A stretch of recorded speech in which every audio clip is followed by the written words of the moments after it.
I'm going to pass a book around. Sometimes I have trouble getting it back, but I'm going to pass an Arabic Quran around in case you have not had an opportunity to look at an Arabic Quran. This is, I'll just tell you a quick story. One of my sources that I have studied for a long time, listened to, is Sheikh Yasser Qadhi. Yasser Qadhi grew up in Houston. If you'd like to hear a Muslim presenting Islam, I would recommend to you his 16 CD set called Light and Guidance. Once listening to a lecture by Yasser Qadhi where he was speaking to his students, normally he can just simply quote a text from the Quran in the Arabic and then the English just like that. But all of us have those days. When I was debating in the East London Mosque, I cannot tell you how many times I have quoted John 1:1 in Greek in my life in debates. It's just enarchein halagos kailagos in prosanthe ankatheos and halagos. It's just second nature. But some days that doesn't work. The way my mom used to put it is you get your tongue in front of your eye teeth and you can't see what you're saying. And I ended up speaking in TBN tongues during this debate. And this sort of happened to Yasser Qadhi, and he couldn't get this one verse out. So he stops and he says, well, it's in Surah, whatever the Surah was, on the right page at the top. Now, for you and I, we couldn't do that. I can't say, it's on the right page at the top, because we all have such completely different translations of the Bible. This is so common amongst Muslims that you can get away with it, because that Surah was short enough, it was on the right-hand page at the top. So it was actually a valid reference. This is the 1924 Egyptian printing, and so I'm going to pass this around and trust that you all will return it to me in one piece. Take a look at it. It is, Arabic, of course, is a Semitic language, so it's written from right to left, not from left to right. So the beginning of the book is the back of the book. In front of the book is all the rest of that kind of stuff, just as it would be with a Hebrew text of the Old Testament. And so take a look at that and pass it around the audience if you would be so kind to do that. On the screen right now is a picture from South Africa.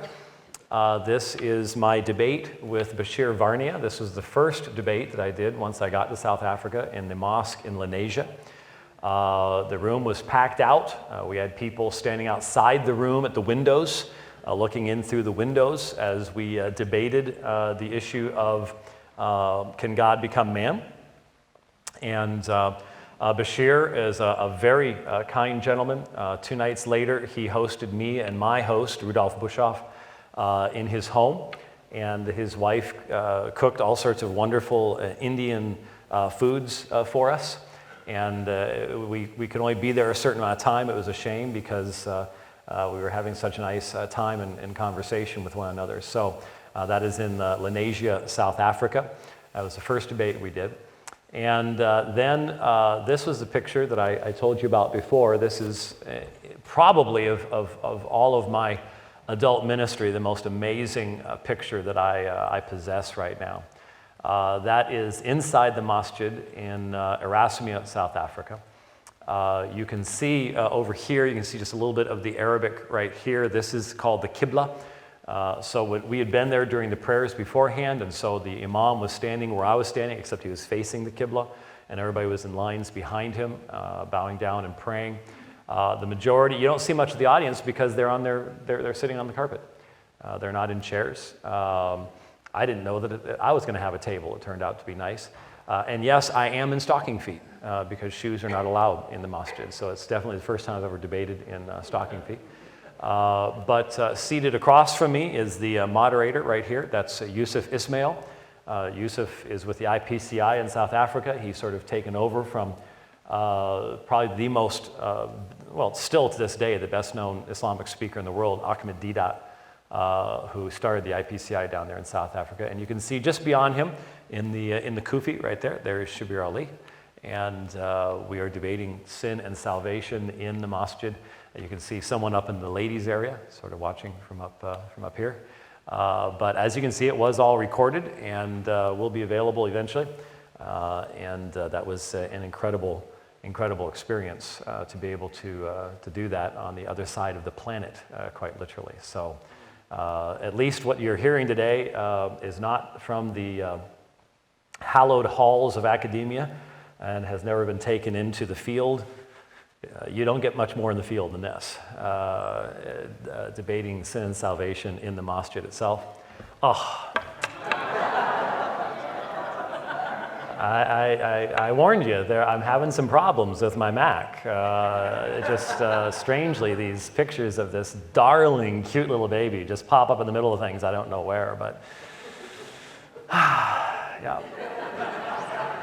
Oh, am I supposed to be doing something? Oh, I'm sorry. I didn't know I was supposed to be doing something right now. Yeah. Her name is Clementine, and I had nothing to do whatsoever with her middle name, which is James, Jaymes. So, Clementine James, CJ, or as we call her, Bon Quiqui. I don't know, don't even ask. You know, when a mother is sleep deprived, those first few weeks, not getting much sleep, all sorts of funny names suggest themselves. And so Bon Quiqui, I'm Grand Quiqui.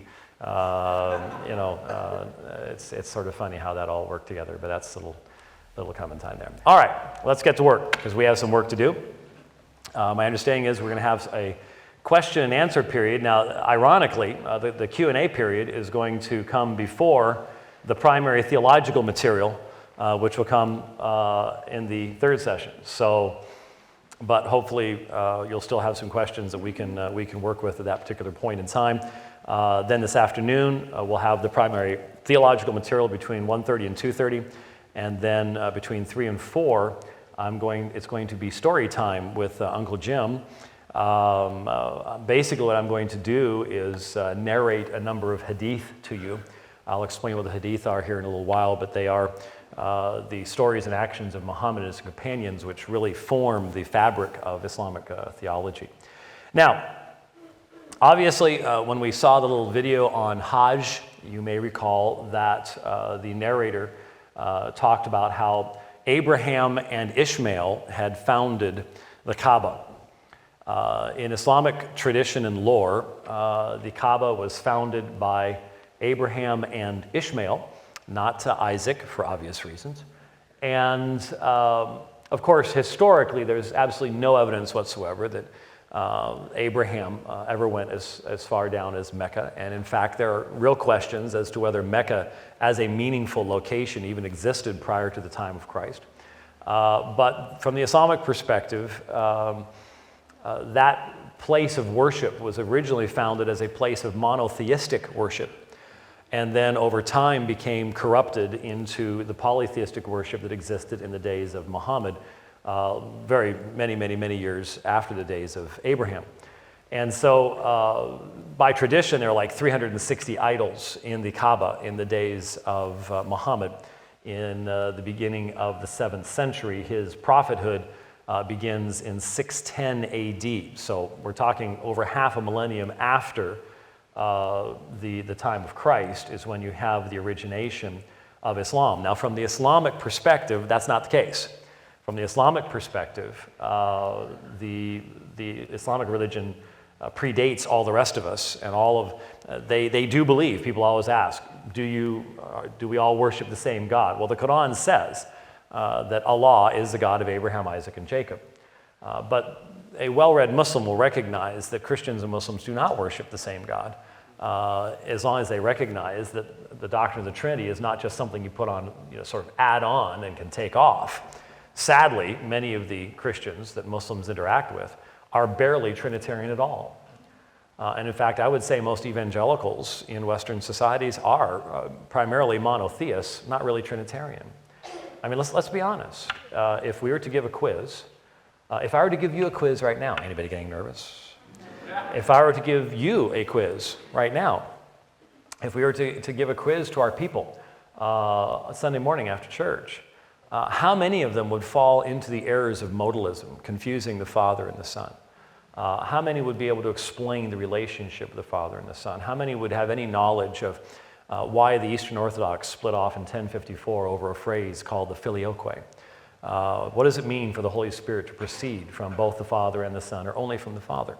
What did Jesus say? What did Jesus mean when he said, I and the Father, we are one? It's a plural verb in the Greek, by the way. It's not I and the Father is one. It's I and the Father, we are one. Basic Trinitarian theology is unfortunately something that a lot of evangelicals are very uncomfortable about. And as a result, the Trinity is normally not something we talk about.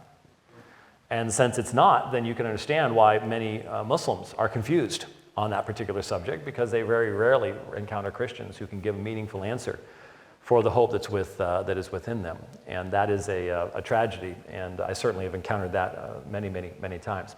Well, anyways, that sermon was for free. Now, basically, Mecca exists in a location where it cannot support itself. It has to be supported by caravan trade up into Christian Syria. You can simply not provide the type of food and sustenance that you would need to maintain even a small-sized city, given the climate and where they are there. And so there's a tremendous amount of caravan trade up into Christian Syria, and this is where we first encounter Muhammad, according primarily to the Islamic sources. I'm primarily giving you the Islamic perspective here. Let me just mention briefly, there are people that are putting books out. Robert Spencer put out a book recently basically saying Muhammad did not exist. There are a number of scholars, even a Muslim scholar in Germany recently came to the conclusion that Muhammad probably did not exist, et cetera, et cetera. I think he's in hiding now, but that's another issue. I don't think there's really any reason whatsoever to question the existence of Muhammad as a historical person. I believe the Hadith literature is one of the strongest evidences of that. There's just simply too many lines of tradition to not believe that there was someone named Muhammad. Now, at the same time, I'm not so naive as to think that the stories of the Hadith are actually all 100% true about the life of Muhammad and all the amazing things that allegedly took place. In fact, it's fascinating. The Quran never attributes a miracle to Muhammad at all.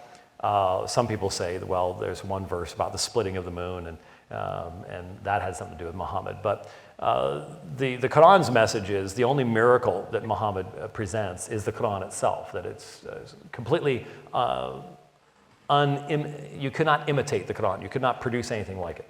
It's inimitable. But when you get into the Hadith, all of a sudden there's miracles all over the place. And interestingly enough, many of them parallel the miracles of Jesus. Providing food in a miraculous fashion for his followers and things like that. But since the Hadith are not collected for 200, 300 years after the time of Muhammad, it's something obviously that grows over time. And so when I say I'm using primarily Islamic sources here, I'm primarily giving you the Islamic perspective. And I'm not getting into the stuff concerning whether Muhammad did or did not exist and some of the liberal scholars that make that. I think we need to be very careful, by the way. Christians need to be very, very careful. You will find all sorts of books against Islam. Find out who wrote them. Many of them are written by atheists. And they will be utilizing the very same standards that we reject when they attack our faith. As a result, we cannot use their material in dealing with Islam. One of my biggest concerns is that we must be consistent. I am constantly telling my Islamic apologetic opponents that Muslims use different standards when they are dealing with my Bible than they do when they're dealing with the Quran. And when you use different standards, that is indication that you are not speaking truthfully. Well, we need to be careful then. We need to use the same standards in analyzing the Quran and Muhammad that we would utilize in looking at anything else. We cannot utilize naturalistic materialism on one hand and then turn around and say, oh, but you can't do that in looking at the New Testament. We need to be very, very careful about that, and I'm afraid, unfortunately, a lot of people fall into that trap. So we need to be very discerning. So the first encounter we have with Muhammad, basically, is that he, as a young man, is going up on caravan trade into Syria. He would have encountered Jews and Christians at that particular point in time. He proved himself to be a rather honest individual. And so he actually, go back there one, where it's not really catching real well there. I'll skip it. I'll just tell you that he became known as a rather honest young man, honest in his dealings. And so he ended up marrying an older woman, Khadijah, who was fairly wealthy. He had been involved in her caravan trade, business workings and so on and so forth. They married, and he was wont to go off into a cave, a cave right outside of Mecca, and to contemplate. And many people would say he never worshipped the idolatrous gods, that he was never one who engaged in shirk. He was not a mushrik. His parents were. His parents died as idolaters. That'll come up a little bit later as we talk about that. And so around 610 AD, he has an experience in the cave. And in that cave, the angel Jibril comes to him, who we would call him Gabriel. And he says to him, recite.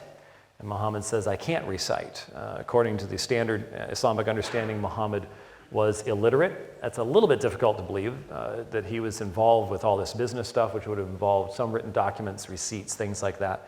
The idea that he couldn't have any knowledge of a written language is a little bit difficult to believe, but that is what they say. And the angel grabs him and squeezes him till he thinks he's going to die, and then he releases him and he says, recite. This happens 3 times. And finally, after the 3rd time, then the angel begins to recite to him the first portions of the Quran. Now, as the Quran is being distributed or passed around the audience here, one of the things that if you had an English Quran that you would note is that there is no chronological order to the Quran. If you ever decide to read the Quran is only about 56% the length of the New Testament. It's about 14% the length of the entire Bible. It's a relatively short work, and hence certainly manageable. But if you try to read the Quran from beginning to end, it will not make almost any sense to you whatsoever. It is next to impossible to exegete the text of the Quran the way that we exegete the text of the New Testament. There are entire sections of the Quran where we just simply don't even know what the background is. In other places where we think we know that only because the Hadith tells us so, which can be questionable in and of itself. And so we're on very different ground when we're dealing with the text of the Quran than we are with the New Testament. If you ever do decide to read it, do not read it from beginning to end, because it won't make any sense to you at all. The first surah, Surah Al-Fatiha, is a 7-verse opening prayer. Then Surah Al-Baqarah, the surah of the cow, is the longest surah. That's surah number 2. Surah 3 is a little bit shorter. Surah 4 is a little bit shorter. And it's done on the length of the surahs. And so you get up to 114 surahs. Those last few surahs are only a few verses long. And so if you read it from beginning to end, you're bouncing back and forth between different major periods in Muhammad's life. And so even if you have the background information I'm going to be giving you, it's going to be next to impossible to follow that through the Quran.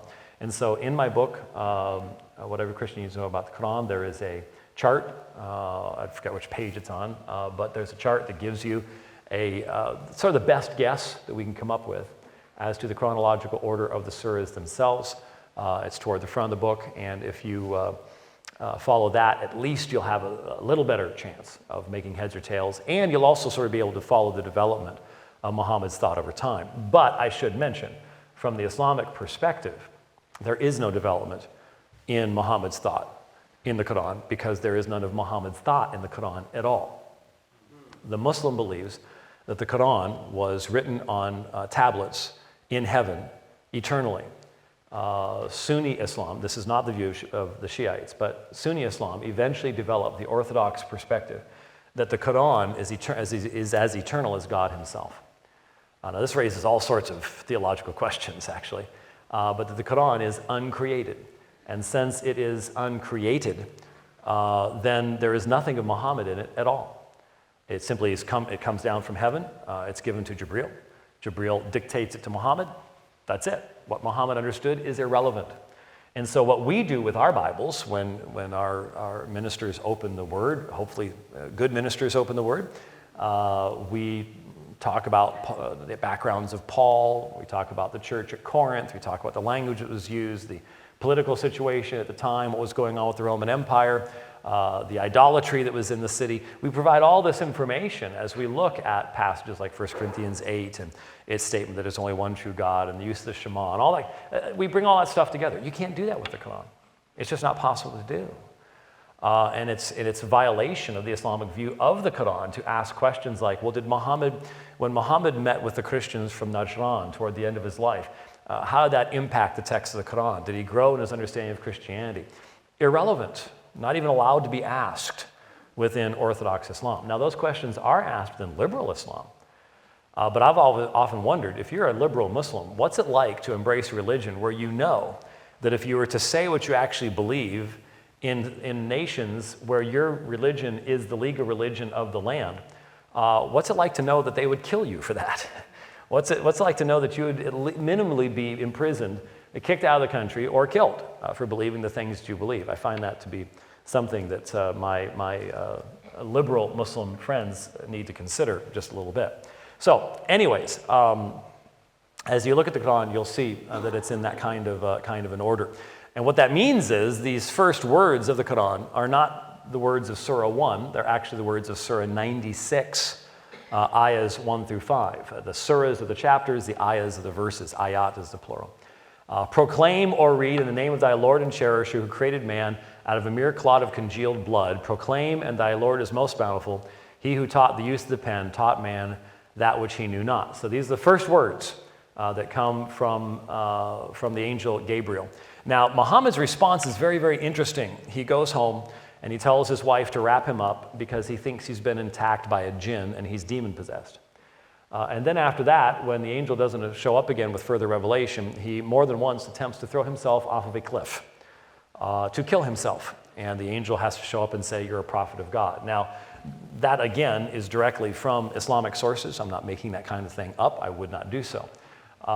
It does have importance for me because his reaction to this initial encounter is not the reaction of any of the prophets of the Bible. And one of the issues that constantly comes up in my debates with Muslims is the assumption on their part that the author of the Quran knows what is in the Bible. I have found no evidence in multiple readings of the Quran and in reading of the Hadith literature that Muhammad had any first or even meaningful secondhand knowledge of the contents of either the Old and the New Testament. He knew more of the stories of the Old Testament. He knew almost none of the stories of the New Testament at all.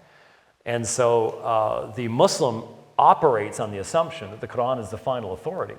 But the reality is the Quran is written by someone who had next to no knowledge whatsoever of the books that came before him, even though he claims that his message is consistent with what is found in the Torah and the Injil.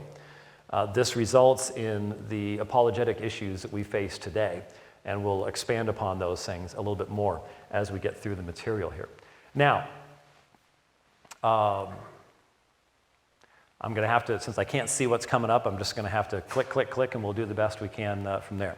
Now, he begins his ministry in 610. Between 610 and 622, he is a minority prophet in Mecca. What do I mean by minority? Well, he's teaching monotheism while everybody else believes in polytheism. And so he is abused, he is persecuted, his few followers are persecuted. One of the Hadith stories, and let me just mention what the Hadith are because I'm going to be, in the last hour, talking much more about this. But the Hadith, as I've said, are the stories, sayings, and actions of Muhammad and his companions. They were collected between 200 and 300 years after the time of Muhammad. Some collections began a little bit earlier than that, like the Muwatta of Malik and things like that. But the Sunni have 6 authoritative Hadith collections. Some are more authoritative than others. They are called Sahih collections. Sahih means sound. There is an entire realm of Hadith study. I have listened to many lectures on the subject of how to analyze Hadith. They are, without a doubt, some of the most boring things you'll ever listen to in your life, but I felt it was necessary. I needed to know these things. I've thought of the irony. I live in Phoenix, Arizona. I do most of my studying on the back of a bicycle. I listen to these things. That's how I combine my passion for cycling and my study. I would not get nearly as much done in study and preparation if I did not ride. 4-day week this past week, I had 13 hours and 22 minutes on the bike. Listening to books, I get through 1.5, 2 books a week, aside from debates and things that I'm listening to. And since I live in Phoenix, if you're riding in June, July, August, you're riding at 2, 3 o'clock in the morning. That's the only time that you can ride. If that big glowing bright thing, which you all don't have here, but we have it down there, if that big glowing bright thing is in the sky for more than about an hour, you are turned into a crispy critter. I'll be out there at 3 o'clock in the morning, and I've stopped at a few stoplights a couple times and thought, if I ever get hit by a car out here, they're going to pick up my iPod and start listening, going, call the government. We've got a problem here. because I'm listening to lectures on how you determine hadith studies. But anyways, there are two collections that are the most primarily authoritative amongst Sunni Muslims in the world, and that is Sahih al-Bukhari and Sahih Muslim. Bukhari is 9 volumes English Arabic. Muslim is 8 volumes English Arabic.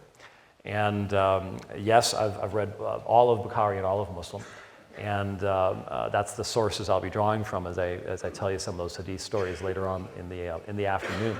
But those hadith stories become the background, the history. It becomes the very milieu in which the Quran is interpreted comes from the hadith as well. And so most of the sermons that you will hear, the khutbahs in the mosque, these exhortations are primarily drawn from the hadith literature. And so the Muslim is very accustomed to hearing these stories being told within that context. And so one of those stories relates how Muhammad was prostrate in prayer in Mecca during this particular period of time, and his enemies came along and dropped on his back the entrails of a camel, so the guts of a camel. And so he just stayed in that position until his daughter Fatima came along and pulled the entrails off of him, and then he finished his prayers. Now, what is interesting to note is that in every time that story is told in the hadith literature, I just happen to notice, these are things that Christians would notice as they're listening to this, I just happen to notice that each of the stories then mentions the specific names of the people who did this, and mentions that after Islam arrived, they were all killed. So you don't have the same concept of the forgiveness of your enemies. You have the retribution that actually comes upon them is what is emphasized at that particular point in time. Now, finally, in AD 622, you have what's called the Hijrah. This is when Muhammad and his followers leave Mecca and they go to a little town called Yathrib, which is renamed Medina, the city of the Prophet. And this is the beginning of the Islamic calendar, is AD 622. Now, you can't just make a straight transfer over, by the way, because remember, they're using a lunar calendar, so their years are shorter than ours. So figuring out what year it is in the Islamic calendar really takes a computer, which thankfully we have now. But 622 is the beginning of the Islamic calendar with the Hijrah and the going to Medina. And so now you have a new reality. The new reality is Muhammad, the prophet of Islam. He is, instead of a minority prophet, he is the head of an army. He is now in charge with the defense of a city. The Meccans come against the city a number of times. You have the Battle of Badr, the Battle of Uhud, the Battle of the Trench, all between 624 and 627. In Badr, the Muslims are victorious. At Uhud, they are not victorious, and at the Trench, it's sort of a stalemate. But the Meccans realized that Muhammad's strength and power was growing. He was unifying many of the desert tribes, the Bedouin tribes, together. And they knew they had a major problem with this new power that was developing in that area. And so after one of these battles, there were a number of Jewish tribes in Medina. And after one of these battles, the Banu Qurayza, a Jewish tribe, was accused of betraying Muhammad. And so once the battle was over, they then surrounded the Banu Qurayza. The Banu Qurayza surrendered. Muhammad oversaw the enslavement of the women and children, and then personally was involved with, in one day, the beheading of over 700 people, 700 men from the Banu Qurayza tribe at this particular point in time. Again, Muhammad is a warrior. He is a politician. He is a statesman first and foremost in a rather violent and difficult area of the world, and needs to be analyzed within that context. The problem comes when Islam makes him not only the final prophet of Allah, but the best of all of mankind.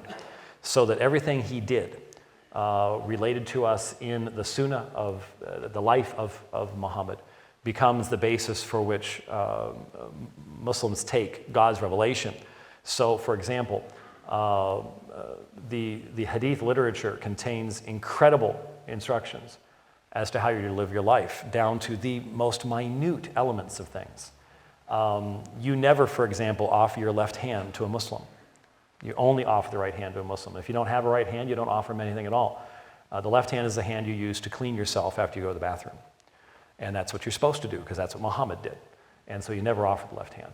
And you're only supposed to use an odd number of stones when you clean yourself. Thankfully, we don't need to do that anymore, thankfully, but that's what the hadith says. And when you eat figs, you only eat an odd number of figs. You eat 1 fig, or 3 figs, or 5 figs, but you never eat 4 figs, because that's what Muhammad did.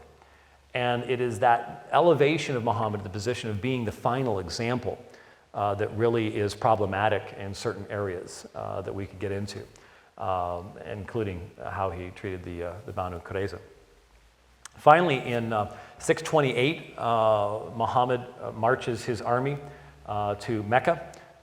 The truce of Hudaybiyah is worked out at that time. Many of his followers thought they were going to get to go on Hajj, they were going to get to visit the Kaaba. It didn't happen that year, but Muhammad used this as a victory, and it did eventually lead to the fall of Mecca when the Islamic armies took over Mecca. There was actually very little, there was actually very little bloodshed, but in fact, the main people who died were poets. Muhammad took poetry very seriously, and there are a number of poets that lost their lives because they dared to criticize Muhammad over the years. But so they take over Mecca in 630. They've now unified most of the Arabian Peninsula at that particular point in time. And he dies back in Medina in 632 AD. And so his ministry only goes from 610 to 632 for about 22 years as the prophet. And then you have all the big issues about who is to be in charge of Islam. And this is where the major division in Islam begins. And that is that the Shiites believe that Ali should have been his immediate successor. And instead, you had Abu Bakr became the first caliph, and then Umar, and then Uthman, and then Ali. But the division between the Sunnis and the Shiites, then under Ali, you have civil war, and the division takes place at that time. And that leads to a lot of things we don't have time to get into today. But he dies in 632, and the Islamic State then, very important in history to remember that between 632 and 732 is the century of Islamic expansion. It goes from a religion in Saudi Arabia to going all the way up through the Holy Land, into Iraq, into Pakistan, all the way up toward the Byzantine Empire, all across North Africa, across the Straits of Gibraltar, into Spain, Portugal, and has only finally stopped by Charles Martel, the Battle of Tours in 732. So for 100 years, this became one of the most dominant empires in the medieval world. And most of those lands had been at least nominally Christian up until that point in time. So this is where the beginnings of the conflict really take place during that particular century. Now, some of the key theological events in Muhammad's life. Muhammad and Zainab bint Jahsh. Now, let me mention something. Let me just ask a question of you. How many of you know, merely by my enunciation of the name, who Aisha was? Anyone know who Aisha was? Put your hands up because it's dark out there to me. Okay. How many of you do not know who Aisha was? How many of you did not bother to raise your hand at all? Okay. Always appreciate the folks who just sit there and go, I'm not. I don't care if you ask me. No, I'm not. Someone might see. Why? I'm just asking. Anyway, Aisha was the child bride of Muhammad. Aisha was the favorite bride of Muhammad. Khadijah died, and Muhammad then married a number of women. Even though the Quran had limited the number of women that a man could marry to 4, he was given a special dispensation to where he could marry more than 4 women. And Aisha was Abu Bakr's daughter. Abu Bakr was his closest friend and confidant. He became the first caliph. Aisha was 6 years old when the marriage was arranged and 9 years old when it was consummated. And Muhammad was 54 at the time of that particular marriage. Now, as a result, there are a lot of people who run around calling Muhammad a pedophile and everything else. The fact of the matter is that if we're fair, The reality is the Quran shows not the slightest bit of embarrassment about Aisha. And none of the early sources do. It was a commonplace thing. In fact, if anything, Aisha is seen as even more important because of that, because she's the only virgin that Muhammad married. And so the Quran shows no hesitation and no embarrassment whatsoever about the situation with Aisha. I think the Aisha story is a non-starter for Christian apologists, personally. There's a far more important story, actually, that the Quran does show great embarrassment about, that the vast majority of Christians, Christian apologists, and unfortunately Muslims know nothing about, and that is Muhammad and Zainab bint Jahsh. Zainab bint Jahsh is Muhammad's first cousin. And he had married her, he had given her in marriage to his adopted son, Zayd. Now, Zayd was a freed slave, and Muhammad had adopted him, and there was a close relationship between them. To make a very long story short, Muhammad once visited Zayd's home. Zayd was not home. Zainab was there, and somehow Muhammad saw Zainab in some state of semi-dress and was absolutely smitten with her beauty. I guess she was just knocked down, drag out gorgeous. And word got out very quickly. There was already divisions. There was already trouble in this marriage. And word came to Zayd that the prophet likes your wife, and he offered to divorce her immediately. Muhammad said, no, keep your wife. Entire sections of the Quran end up coming down on this issue. And in fact, skip over the deposition from Najran. That's going to be in a second. Listen to what the Quran says. Behold, thou didst say to one who had received the grace of Allah and thy favor, retain thou in wedlock thy wife and fear Allah. But thou didst hide in thy heart that which Allah was about to make manifest. Thou didst fear the people, but it is more fitting that thou shouldest fear Allah.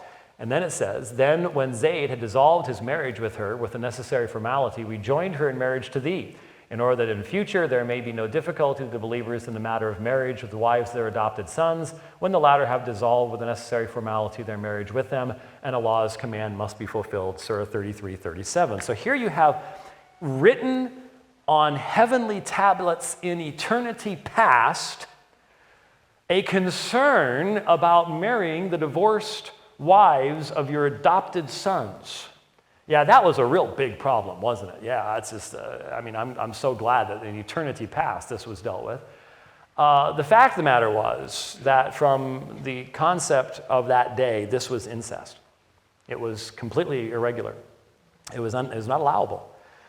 And so what the Quran does is you have not only this material, but the Quran, to help make this happen, does away with adoption. There's no adoption in Islamic lands. Now, adoption is a beautiful thing. Adoption is a beautiful thing in the New Testament. Think of Romans chapter 8.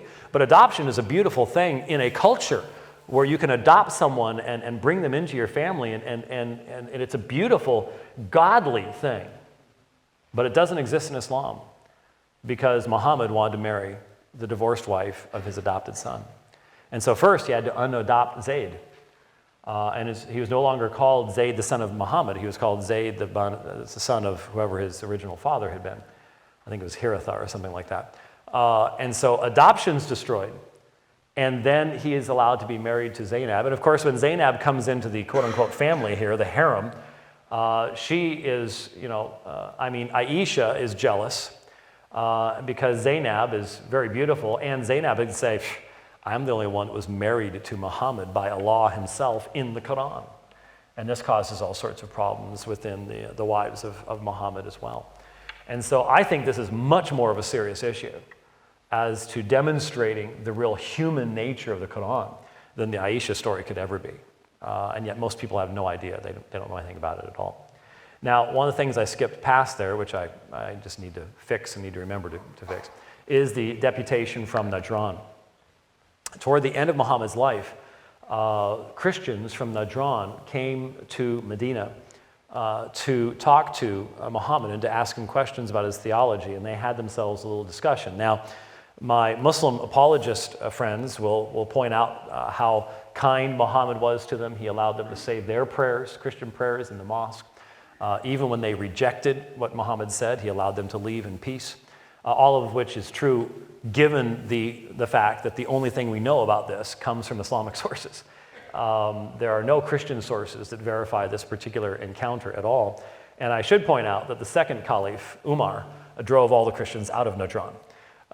So they were not allowed to keep their homes, and they were eventually turned into refugees, having to flee the Islamic State.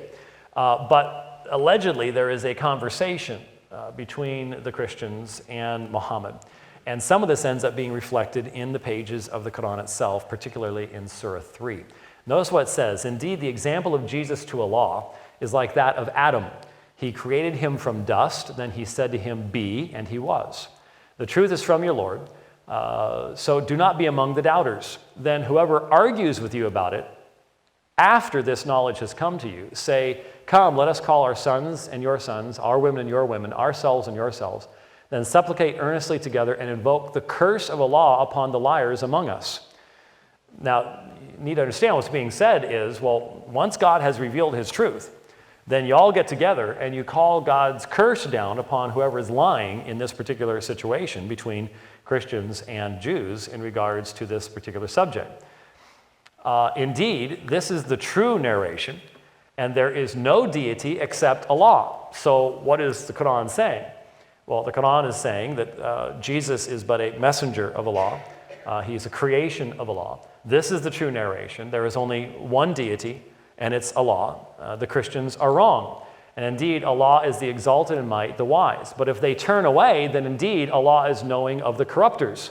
So who are the corrupters? Well, Christians are. Say, O people of the Scripture, al-Kitab, the people of the book, that's us, people of Scripture, come to a word that is equitable between us and you, that we will not worship except Allah and not associate anything with him and not take one another as lords instead of Allah. But if they turn away, then say, bear witness that we are Muslims submitting to him. Islam means submission. When they tell you it means peace, that's only a secondary meaning. Honest Muslims will admit Islam means submission to the will of Allah, and that you have peace with God once you submit to him. But its primary meaning in Arabic is submission. It's certainly related to the term for peace, but that peace only comes through submission. So it's fascinating that just a few years ago, some liberal Christians and liberal Muslims got together, and they wrote up an article called A Common Word. And it's from this very section, come to a word that is equitable between us and you, common word in other translations. And yet, if you actually read what Surah 3 is talking about, it's talking about bringing a curse upon the Christians for rejecting the revelation of Allah. So I sometimes wonder about liberal Christians and their reading of texts. Then again, you look at how they deal with the Bible, and you can understand how they came up with this too. So you do have some indication of that encounter, at least Muhammad's understanding of it, in the text of the Quran itself. Man, this thing is really getting bad. I don't know. I'm just going to have to fix this. And I don't know how it's happening at all, but so cute. Anyway. Now, where is the Quran right now? Has it gone over to this side? Okay, so it's going to need to pop over to this side. Okay, we're about halfway through, so it's working about right. Let's talk about the Quran a little bit now. As I said, 114 surahs, or what we might call chapters. Normally, they are named after some event in the chapter. It doesn't even have to be the main thing. I mean, Surah Al-Baqarah is so huge that it's circulated as a book unto itself, according to John of Damascus, and yet it's called the cow. That's not the major issue in Surah 2, but that's the name that's been associated with it. Some surahs do not actually, the name does not come from that. One of the most important is Surah 112, Surah Al-Ikhlas, which we'll look at in the next section, which is about as close as you can get to a creedal statement in the Quran. Al-Ikhlas means the purity or the sincerity, and that word does not appear in it. But there's 114 surahs in the current Quran. As we'll discover here in a moment, there were people in the ancient world, in the early years of Islam, that had different numbers of surahs in their Quran. Organized by size, not chronology or topic, as I've mentioned, and very difficult to follow context and background. It's dependent upon hadith sources, as I mentioned to you as well. This is, from the Islamic perspective, the direct words of God. It is not the words of men. Therefore, a very different kind of exegesis is utilized upon the text. Most Muslims do not exegete the text the way we do. Most Muslims treat the text of the Quran more as a magic talisman than it is a text to be read and applied in life. That's a little bit different in Western countries, but the majority of experience of most Muslims is along that line.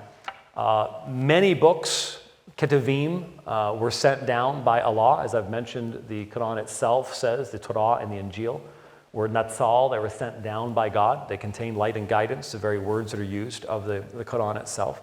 I would argue that a consistent reading of the Quran, the author of the Quran did not believe that the Bible was corrupted in its words, but the vast majority of Muslims today do believe that the Bible is corrupted in its very words. The Quran, according to Surah 5, acts as a muhaimin, a guard over the preceding books, and that's understood by most Muslims today as allowing them to look through the text of the Quran backwards at our books, and hence to correct our books in light of the Quran. So it's an anachronistic perspective. As you remember, Shabir Ali in Biola said, well, if it agrees with the Quran, it's inspired, and if it doesn't agree with the Quran, it's not inspired. That's sort of how that works, and that's, from our perspective, would seem to be rather backwards, but that's the way that Muslims think about it, because the Quran is the final revelation from Allah, as Muhammad is the final prophet as well. Now, it's very important to realize that the Quran had a government-controlled textual transmission. Unlike the New Testament, where you have the government trying to destroy the New Testament, the Roman Empire, for the first 260 years of its history, the Quran is controlled by the government itself. That results in a generally unified textual history. I don't have much of a doubt that the Quran that is now in the back row there is primarily the same type of Quran that Uthman produced around 650 AD, about 20 years after Muhammad's death. But that's exactly what you'd expect when you have a particular text that is protected by the government and promoted by the government. That's going to result in a generally unified textual history. The 1924 Egyptian edition, viewed by most as the official version in Arabic, is the one that you all are examining at this particular point in time. Now, there is a major difference between a centralized governmental control of the collation and transmission of the Quranic text and the non-centralized, non-controlled transmission of the New Testament.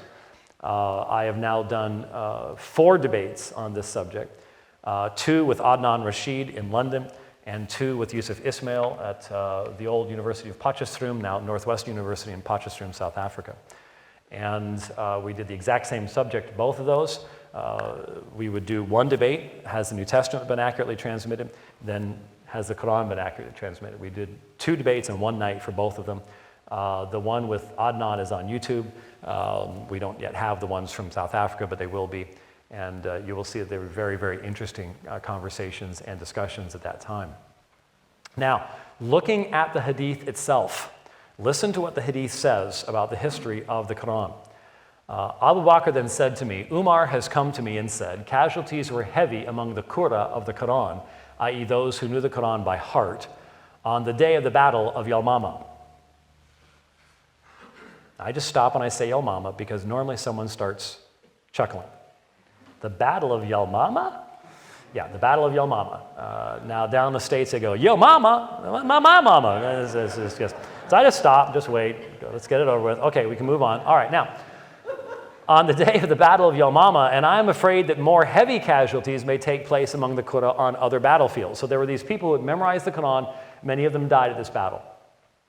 And notice the fear is that this may happen again, whereby a large part of the Quran may be lost. What's the only way to understand those words? That the Quran had not been collected at the time of Muhammad. Now, there will be people who will say, oh, yes, it was. But here's Sahih al-Bukhari. This is the most trustworthy set of hadith saying, no, actually it wasn't. That's the only way you can understand these words. Whereby a large part of the Quran may be lost, therefore I suggest you, Abu Bakr, ordered that the Quran be collected. And so a process took place. So I started looking for the Quran and collecting it from what was written on palm stalks, thin white stones, and also from the men who knew it by heart. So notice the different sources there, till I found the last verse of Surah Al-Tawbah, Surah 9, Surah Repentance, with Abu Kazami al-Ansari, and I did not find it with anybody other than him. Notice that. Here's a verse that this is Zayd bin Thabit, I think it's Zayd bin Thabit that's talking here. This is a verse that was found with one person and only in their memory. Wasn't written down anywhere. Now, what about those other Qur'an that died? Might there have been other verses there? Don't know, can't say. Interesting question. Then the complete manuscripts, copy of the Quran, remained with Abu Bakr till he died, then with Umar till the end of his life, and then with Hafsa, the daughter of Umar. That's Sahih al-Bukhari 6519. We go on with 6510, which says, Hudayfa was afraid of the people of Sham and Iraq's differences in the recitation of the Quran. So he said to Uthman, now Uthman is the third caliph, so we've gone from right after Muhammad's death until about 650 now. O chief of the believers, save this nation before they differ about the book, the Quran, as Jews and Christians did before. We want one edition. We don't want all this. We don't want any questions. So Uthman sent a message to Hafsa saying, send us the manuscripts of the Quran so that we may compile the Quranic manuscripts in perfect copies and return the manuscripts to you. Hafsa sent it to Uthman. Uthman then ordered Zayd bin Thabit, Abdullah bin Aziz Zubair, Zayd bin Alas, and Abdul Rahman bin Harith bin Hashim to write the manuscripts in perfect copies. Uthman said to the three Qurayshi men, in case you disagree with Zayd bin Thabit on any of the Quran, then write it in the dialect of the Quraysh. The Quran was revealed in their tongue. Now, clearly, what Uthman is doing is more than just simply taking that one manuscript that had been made before and recopying it. There is an entire revision going on here. It's called the Uthmanic revision. There's an entire revision going on. They're comparing things, they're writing new manuscripts, and this is very, very important because it's happening after the days of Muhammad, and there are no prophets after Muhammad. So these are not prophetic men. They did so, and when they had written many copies, Uthman returned the original manuscripts to Hafsa. Uthman sent to every Muslim province one copy of what they had copied in order that all the other Quranic materials, whether written in fragmentary manuscripts or whole copies, be burnt. Now that's extremely important. Muslims will say, well, that's showing respect. That's how you deal with material that you don't just throw it out, you burn it, et cetera, et cetera. But the fact of the matter is, the only reason Uthman did this is he was trying to enforce a standardized text. And we know from history that there were others who disagreed with him. Specifically a man by the name of Abdullah ibn Masud, who Muhammad himself in the Quran said he is the one to go to find out what the Quran says. And he had different readings in the Quran than Uthman did. And Ubay ibn Ka'b had a different number of surahs than Uthman did. So these are things to be kept in mind. Then notice, Zayd bin Thabit added, a verse from Surah Azab was missed by me when we copied the Quran, and I used to hear Allah's apostle reciting it, so we searched for it and found it with Khuzaimi bin Thabit al-Ansari. The verse was, among the believers are men who have been true in their covenant with Allah, Surah 33:23. That's Sahih al-Bukhari 6510. So even at this final stage, there is the discovery of material that was not in the original for those first 20 years, that manuscript that had been given to Hafsa. So here you have in the Islamic sources the story of the Uthmanic revision of the Quran. Now this is extremely important because if you have a revision in the history of an ancient document, and you don't have access to anything earlier than that, you have to trust the people who did the revision got it exactly right. This is extremely important. There were no Uthmans in Christian history. There were no Uthmans in the New Testament. No one ever had a chance to do what Uthman did with the Quran. That's a very important thing to remember. Now, in other Islamic sources, Ibn Abi Dawood in his book Kitab al-Masahif, page 23, notes, many of the passages of the Quran that were sent down were known by those who died on the day of Yamama, but they were not known by those who survived them, nor were they written down, nor had Abu Bakr, Umar, or Uthman by that time collected the Quran, nor were they found with even one person after them. So here you have an early source saying parts of the Quran were lost. We don't have them. They weren't there. A Christian by the name of Al-Kindi, this is one of the earliest Christian sources, fascinating story, the story of Al-Kindi. Listen to what he says. Then the people fell to variance in their reading. Some read according to the version of Ali, which they follow to the present day. Some read according to the collection of which we have made mention. One party read according to the text of Ibn Masud, and another according to that of Ubay ibn Ka'b. When Uthman came to power and people everywhere differed in their reading, Ali sought grounds of accusation against him. One man would read a verse one way, another man another way, and there was change and interpolation, some copies having more and some less. When this was represented to Uthman and the danger urged to division, strife, and apostasy, he thereupon caused to be collected together all the leaves and scraps that he could, together with the copy that was written out at first. Now, Kindi is writing this before Bukhari. So this is a Christian who has access to these stories before Bukhari actually collects his collection. This is very primitive material. It's around 810, 820 AD. But they did not interfere with that which was in the hands of Ali or of those who follow his reading. Ubay was dead by this time. As for Ibn Masud, they demanded his exemplar, but he refused to give it up. And the hadith confirmed this. Ibn Masud said to his followers, do not give up your manuscripts. Do not read the manuscript according to Uthman. So there's clearly a division at this point. It is reported from Ismail, okay, now I'm going on to another source. This is another source, you can see the reference at the bottom. It is reported from Ismail ibn Ibrahim, from Ayub, from Nafi, from Ibn Umar, who said, let none of you say, I have acquired the whole of the Quran. How does he know what all of it is when much of the Quran has disappeared? Rather, let him say, I have acquired what has survived. Again, the issues are very important as to the early history of the Quran. Now, we're supposed to be in the Q&A section here, but I need to finish this up. I think it's important that you see this. I am going to show you textual evidence that 99.99998% of all Muslims in the world have never seen. Never seen. I've shown some of this material in debates, and the silence in the room from the Muslims was deafening. Most Muslims believe that that Quran that's going around, wherever it is right now, somewhere right there, that Quran is exactly what Uthman produced. That has no textual history at all. This is simply not the case. Instead, the fact is that there are textual variants in the early copies of the Quran and evidence of an early editing process seeking to remove Ibn Masud and Ubay ibn Ka'b's influence upon the text of the Quran. Let me give you an example. In Surah 2, 222, here is a graphic that I produced, and if you find it to be great, you can go, oh, neat.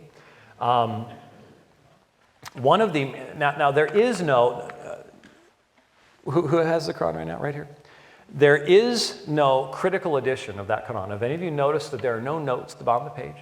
No little fine print, nothing like that. There's no numbers with a note down at the bottom. There are no critical editions of the Quran as yet. They're working on one that's called the Corpus Chronicum project that's undergoing. It's primarily being done by Western scholars, but they're working on a critical edition of the Quran. We, of course, have numerous critical editions of the New Testament available to us. What that means is that there's great confusion as to the sources of the Quran. There is something called the Fogg's Palimpsest Manuscript. Well, now, what is a palimpsest? A palimpsest is when you have parchment, you can wash the ink off of parchment and reuse the parchment. But when you've used something like a quill or something like that to write it, you've already scarred the surface of the parchment. So using a proper kind of light, you can still read what was originally written, which is now underneath the new thing that was written on top of it. We have palimpsest manuscripts of the New Testament, for example, that are very important. Well, we have palimpsest manuscripts of the Quran.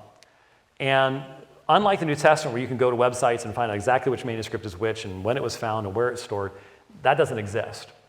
It's possible that we actually have two palimpsest manuscripts of this, but I'm not sure, to be perfectly honest with you, because of the confusion that exists, even among scholars who study these things.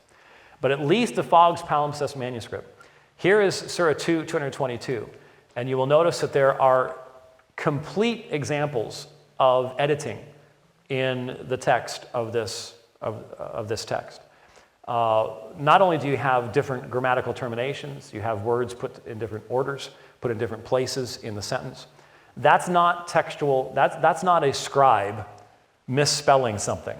That is a scribe rewriting something. That's the only way you can move words from one place in the sentence to another part in the sentence and change their grammatical terminations and so on and so forth. So here you have the difference between the earlier and the lower, the top, and what's in this Quran illustrated for you. Then let me show you another example, and this is a very, very important example. And that is there evidence of direct purposeful editing of the Quranic text in BNF 328A? BNF is simply the library of the National Library of France in Paris, manuscript 328A. I'm very blessed over the past number of years. God's people have been very kind to me. I have two museum quality facsimiles of not only BNF 328A from Paris, but also the Quran from London and the British Library there. And these sit, if they were wide open, they'd be as wide as this pulpit, and taller than this pulpit. They're $1,400 a piece. And you have a picture from one of them right there. You can see very clearly the fact that this word right here, there is clearly, it has been written over top of something else. You can notice that the lamids, notice the angle of all the lamids here, but the angle of the lamids here, completely different handwriting. This is clearly a textual variant. Here you can see it in a fuller. Here's the variant right here. Here's the rest of the page. Now, this particular word resulted in all sorts of confusion amongst the early Muslims as to what it meant. It had to do with the issue of the passing on of authority within the Islamic community. And what happens is you have this variant here, and because that variant is there had to be another verse inserted later in the manuscript that gave the proper commentary to make this make sense. But how do you do that if it's already been written? Well, check this out. There is a stub between folios 19b and 20a and BNF 328a. This, see right here, this is the remnant of a page. And why would you even leave a stub? Well, because if you cut it all the way down the spine, since you know how pages are folded, if you cut all the way down the spine, the other page that it's connected to is going to fall out. So the stub was left in place, and then what you have, when this works right, there we go. Here is the next page, and look at the difference in the spacing between the lines here and the spacing and the size of the letters of the lines up here. See, since you're having to, what the author was trying to do was to insert this and insert a whole new verse and still have it end at the very same letter so it can go on to the next page without showing any evidence of it. But if you have to now cram in an entire extra verse, you've got to write smaller and cram stuff together to make it fit. And so here you have clear evidence of the editing of the text after and the insertion of material that has theological significance to the early community. And remember, Uthman, he's living right at the time where the split between the Shiites and the Sunnis takes place. And he's murdered. And so at the very same time he's creating his version of the Quran, we have versions of the Quran showing people editing stuff and putting stuff in that's directly relevant to what's going on politically at the time. Now, again, 99.99998% of the Muslims in the world have never seen what you just saw. Never seen it. And would probably doubt your veracity if you told them about it. And there aren't very many books that have this kind of information in it. If you want to read an incredibly in-depth discussion of it, see Muhammad is not the father of any of your men by David S. Powers, if you want to see the whole discussion of it. But there's the information. It's there in front of us. This is why Sufyan al-Thawri's relatively short tafsir, tafsir means commentary in the Quran, for instance, can list 67 variant readings, 24 of which are attributed to Ibn Masud. The existence of these textual issues has been well known to Muslim scholars for centuries, but has fallen out of general Islamic recognition, especially in our lifetimes. Most Muslims do not know about it. And here, for example, very quickly, and then we're going to take questions, is a chart. This is one of about 4 or 5 pages of charts in the top copy manuscript that was published in 2007 from Turkey, showing variant readings between the major mushaf or manuscripts of the Quran. And this is an Islamic production. I have this in my library. I have the cheapy version, my $250 version, versus the $5,000 version, which I do not have. But this is produced by Muslims, showing some of the variant readings between the major mushaf of the Quran, produced by Muslims themselves. Okay? So it does have a textual.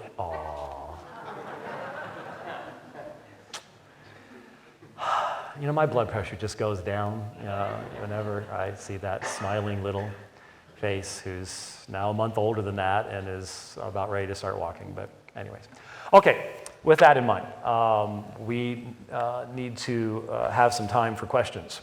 We haven't gotten to the theology yet, but you've now got a foundation, and I hope you can understand why you need the foundation. I mean, honestly, it would be easier for me just to sort of throw some theological stuff out at you and just go from there. But what I'm trying to do is, let's put it this way. Let's put the shoe on the other foot. I'm not gonna, has anyone actually had the opportunity in this room to have read my book on the Quran yet? Okay, we've got one gentleman down here. It's not light reading, is it? It's not light reading. I'll warn you ahead of time. In fact, if you do not read my endnotes, you were cheated on the price of the book. Trust me, I put the best stuff in endnotes, mainly because my publisher doesn't want it in the main text. Read the endnotes; they're very, very important. But it's not easy reading. And I've been criticized for that. I've had people say, well, it's mistitled. It's not what every Christian should know about the Quran. It's what really, really serious people who want to witness to Muslims should know about the Quran. Well, I think that should be all Christians, to be very honest with you. But put the shoe on the other foot. What if you encountered a Muslim who had just read a book called What Every Muslim Should Know About the Bible? Would you pray that that book was accurate? That it would actually show some honest integrity in analyzing the Bible, and it would use consistent standards even when it disagreed with the Bible? That's what I've tried to do with that book. And that's what I'm trying to do for you, is to at least give you a start, give you an introduction that is consistent and actually gives you the foundations that you need to have. Because if you just do the surface level thing, I'm not doing you any favors. Because you're going to get into a conversation with a Muslim, and if you don't have the foundations there, the communication just isn't going to happen.